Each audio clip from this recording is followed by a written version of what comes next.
Do not store up for yourselves treasures on earth, where moths and vermin destroy, and where thieves break in and steal.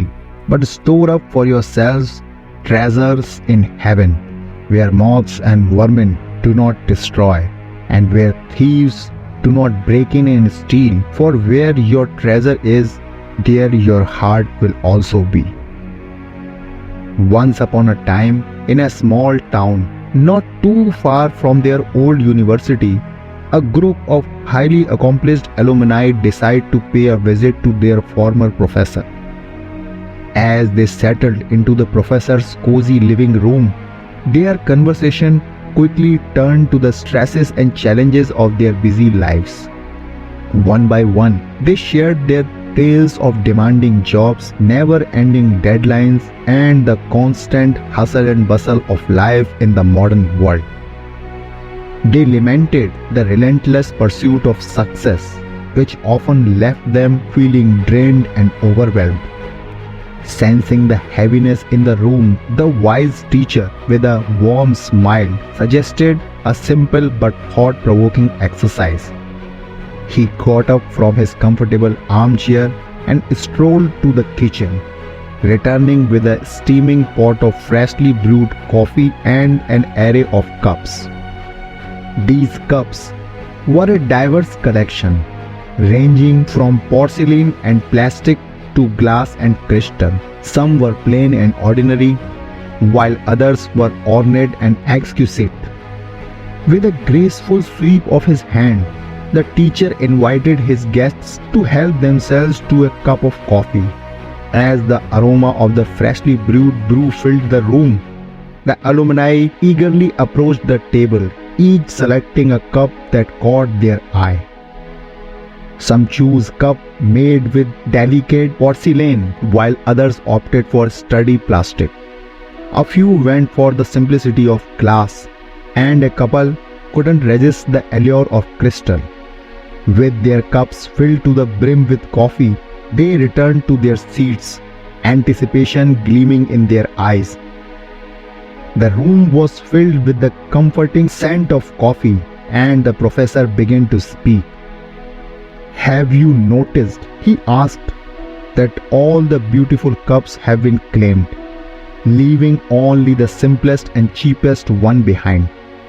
It's a natural inclination for all of us to desire the best, to seek out what appears most appealing. However, this very tendency is often the source of our problems and the stresses that infiltrates our lives. After all, the cups itself does not enhance the taste of the coffee. In most cases, it is merely an outer shell, often more expensive, that hides what we truly value, the coffee within." He paused for a moment, allowing his word to sink in as his guests contemplated the simple yet profound lesson he was imparting. "What each of you desired," the teacher continued, "was not the cup itself, but the coffee within it. The coffee, no matter how beautiful or expensive, does not define the flavor or quality of what we drink." The alumni nodded in agreement. Their earlier complaints and worries began to feel trivial in the face of this revelation. "Let us consider," the professor suggested, "that life is like a coffee. Our jobs, our houses, our cars, our possessions, our money, and our positions are like the cups.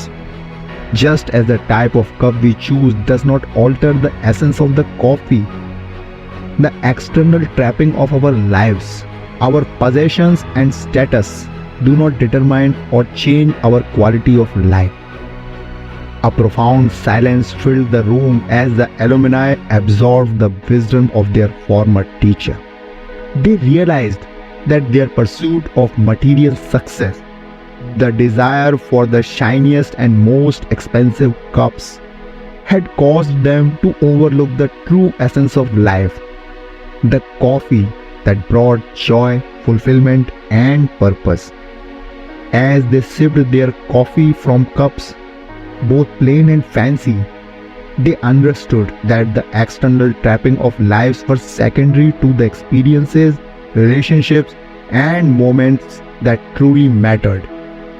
They resolved to savor life like a cup of rich, aromatic coffee, appreciating its flavor and depth without getting lost in the pursuit of fancier cups. With newfound clarity and gratitude, they left their teacher's home that day. Their hearts and minds were forever changed. They understood that life's true beauty lay not in the cup they possessed, but in the way they savored the precious coffee moments life had to offer. And in that realization, they found a sense of peace and contentment that would stay with them on their journey through life's rich, ever-brewing experiences. The story of the coffee cups imparts several biblical lessons. The story underscores the biblical principle that God looks at the heart and character of a person rather than their outward appearances or possessions. In the same way, the choice of a coffee cup should not define our worth or the quality of our lives. The story aligns with Jesus' teaching in Matthew 6, verse 19 to 21, where he encourages believers to focus on storing up treasures in heaven rather than on earth. It reminds us that material possessions are temporary and should not be our primary pursuit in life.